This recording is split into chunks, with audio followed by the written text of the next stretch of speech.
ठीक, नदीम तुम नहीं समझ पाओगे क्योंकि तुम्हारा खून जो है ना वो पाकिस्तानी नहीं रहा है। आप सच्चाई से मैं लाता हूं, आरजू को ही लाता हूं। आरजू मतलब पूरा पाकिस्तान अपने क्रिकेट खिलाड़ियों पर थूक रहा है और थूक रहा है कि इतनी गंदे तरीके से जो मैच हाथ में था। और वाकई ये पूरे एशिया कप में पहली बार ऐसा हुआ कि पावर प्ले में पाकिस्तान का कोई विकेट नहीं गिरा और डोमिनेट कर रही थी पाकिस्तान की टीम और पूरा पाकिस्तान थू थू कर रहा है इनके लीजेंड प्लेयर से लेकर कि मैच हारते कैसे ये पाकिस्तान से सीख लिया जाए। और आप लोग थोड़ा सा आईना दिखा रहे तो कह लें आप तो पाकिस्तानी नहीं।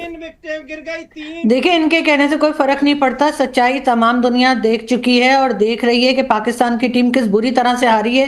तीनों मैचेस हारे हैं। उसके बाद ये कहना जी हम तो जंग जीते हैं। वैसे हमारे स्कूल और कॉलेजेस में जो बुक्स पढ़ाई जाती हैं उसमें हिस्ट्री भी गलत बताई जा रही है। हमें यही बताया गया था कि हम 1947 से लेकर आज तक सारी जंगें जीतते आए, जबकि बाद में हमें पता लगा कि हम तो सारी जंगें हारते चले आ रहे हैं। और अब जब हम बताते हैं तो इन्हें बुरा लग जाता है। कारगिल में क्या हुआ था सभी जानते हैं, 71 में क्या हुआ था, हमने मार खाई थी, लेकिन हम मानने को तैयार नहीं है। हम यहाँ पर अगर सच बोलेंगे तो ही शायद पाकिस्तान का कुछ भला हो पाएगा। अगर इसी तरीके से झूठी कहानियां सुनाते रहे तो यकीनन पाकिस्तान कहीं आगे नहीं बढ़ पाएगा और ज्यादा पीछे की तरफ चले जाएंगे। आलिया शाह और तैबू को रखिए जरा।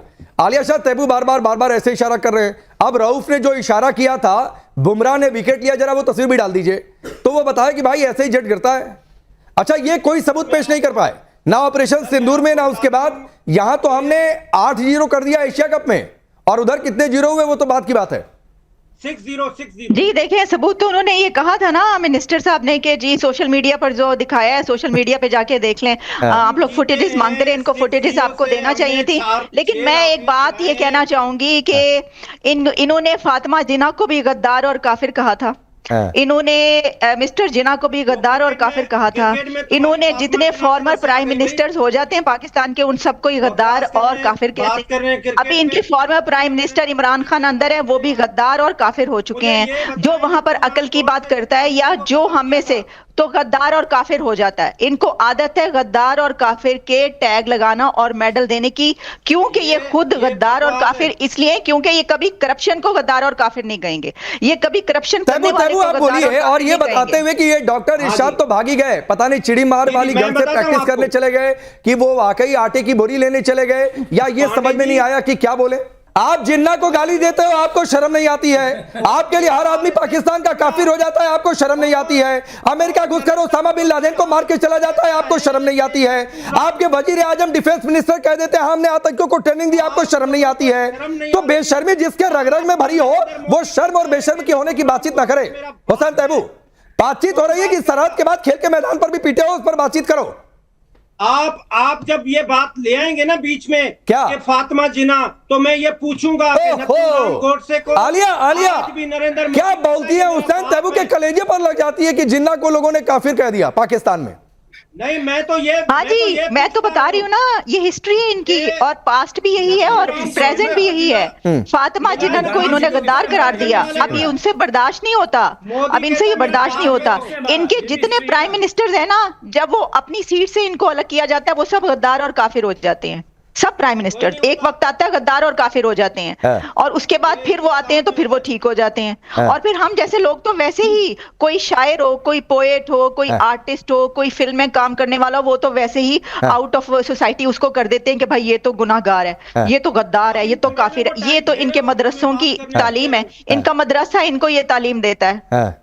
नहीं, लेकिन मेजर नदीम, ये जो तस्वीरें हमने रखी थी अभी टेलीविजन स्क्रीन पर, लोग टीवी फोड़ रहे हैं, आपके शुएब अख्तर से लेकर वसीम अकरम तक सब आपके लीजेंड्स को गाली दे रहे हैं। लोग कह रहे हैं सलमान आगा को कप्तानी आती नहीं है, रऊफ को, सैम को सबसे पहले टीम से बाहर निकाल दो, फिर भी आप डिफेंड कर रहे हो भाई। आज तनकीद तो होगी ना, तनकीद तो हम करेंगे अपने खिलाड़ियों पर उनकी इंप्रूवमेंट के लिए, लेकिन खेल को खेल बनाएं आप। खेल में हार जीत होती है, इसमें गालियां नहीं जाती है। तो आप क्या होता है, पथराव होता है, तुम्हारी रेल बना दी। नदीम, खिलाड़ियों के घर जला देते हैं। फौजी हो, सीधे बात करो। आपकी टीम की रेल बना दी। आप लोग भूल गए कि आपकी स्टेडियमों में क्या होता है कोलकाता के अंदर, ठीक है, आग लगा देते हैं सीटों पर। भाई अलग बात है वहां दुबई में। अच्छा चलिए मैं यहाँ पर बच्चों के पास जाता हूँ। दुबई में पाकिस्तान के जो फैंस थे उन्होंने कुर्सियां तोड़ दी, वो आपको दिखती नहीं है। आपको बहुत इंटरेस्ट कोलकाता में आता है। अब सवाल यह है कि ये आप लोग को, आपको क्या लगता है कि ये ट्रॉफी लेकर जो भागा मोहसिन नकवी, वो कहां जाएगा? वो अपने ऑफिस में चले जाएंगे, रख लेंगे कॉफी। वो आप ऑफिस बताएं। में भी नहीं जाएगा, वो वो अपने अपने घर ऑफिस में बुलाएगा। ले जाएंगे और बोलेंगे हम ट्रॉफी जीत गए, हम एशिया कप जीत गए। हाँ आप बताओ। और कुछ टाइम बाद बेशर्मी में आके वो हमें पकड़ा ही देंगे कि ये लो तुम्हारी है, मैं तो गलती से ले गया था। नहीं इतनी बेशर्मी भी उनको मुझे नहीं लगता है कि आएगी। इधर आप बताओ। हाँ अभी ये कहीं नहीं लेके जाएगा, पहले 10 ट्रॉफी और जोड़ेगा और फिर इकट्ठे लेके जाके सजाएगा कि हमने ये सारी जीती है, एशिया कप हमारा है। ऐसा ही करते हैं ये लोग। अच्छा, सरहद, कल प्रधानमंत्री ने भी ऑपरेशन सिंदूर का जिक्र किया कि सरहद के मैदान के बाद खेल के मैदान पर भी हमने पीटा। आपको लगता है ये बहुत सही रिप्लाई है? जी बिल्कुल, ये बहुत सही रिप्लाई है। हम लोगों ने सिंदूर, ऑपरेशन सिंदूर में तो उनको मारा ही मारा, उनको क्षतिग्रस्त किया ही किया, साथ में उनको हम लोगों ने खेल के मैदान में भी पीटा। और जिस तरह का बिहेवियर पाकिस्तान दिखा रहा है, मुझे तो लगता है ये कहीं आईसीसी इनको बैन ना कर दे हमारे टूर्नामेंट से। अच्छा, एक बात सही है, जो हरकत की है मोहसिन नकवी ने, क्या आपको लगता है कि पाकिस्तान को क्रिकेट से ही बाहर कर देना चाहिए? कर तो बहुत पहले देना चाहिए था, पर अभी तक रखा हुआ है। पाकिस्तान को दोबारा इंडिया में आ जाना चाहिए, तभी वो जीत पाएगा ट्रॉफी, मुझे ऐसा लगता है। अब देखिए हुसैन तैमूर, लोग यहाँ पर बच्चे ये कह रहे हैं कि भाई अब जैसी आपकी टीम है, एक दौर था जब पाकिस्तान की टीम हुआ करती थी, अब अगर लगता है कि पाकिस्तान के खाते में जीता है तो हिंदुस्तान में ही आ जाना चाहिए। खैर, कूड़ेदान को हिंदुस्तान लेना नहीं चाहता, मैं इन बच्चों से बहुत सहमत भी नहीं हूं। कूड़ेदान हम रखकर करेंगे क्या? लेकिन एक बात और है हुसैन तैमूर, एक चर्चा और हो रही है कि आप लोगों को कल, अरे सवाल सुन लो भाई तैमूर, सवाल सुन लो कि आपको कल के एग्जाम में out of the syllabus question आ गया। लोग कह रहे हैं तैयारी तो हमने शुभमन गिल की थी, लोग कह रहे हैं तैयारी तो हमने अभिषेक शर्मा की थी, लेकिन ये तिलक वर्मा कहां से?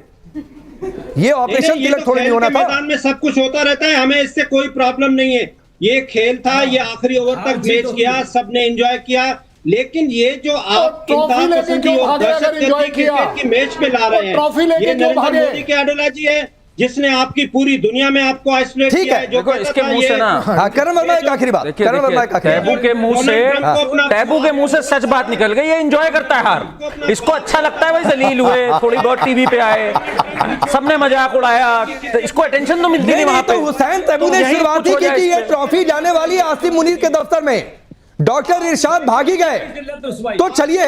शर्म आनी चाहिए आप लोग। अरे हुसैन तैमूर प्लीज। अरे नहीं, मुझे एक डर है राकेश जी, आपको बताऊं मैं, मुझे ये डर है मोहसिन नकवी कहीं चोर बाजारी में बेचना है इस ट्रॉफी को, और फिर एक रेप्लिका हम लोग नहीं, ये न प्रामाणिकता होनी जरूरी है। ये न कहा कि ये देखो रेयर अर्थ मेटल है, और रेयर अर्थ मेटल ऐसा है, हम जीते नहीं लेकिन फिर भी जीत हमारी है, ये हम रेयर पाकिस्तानी कर सकता है।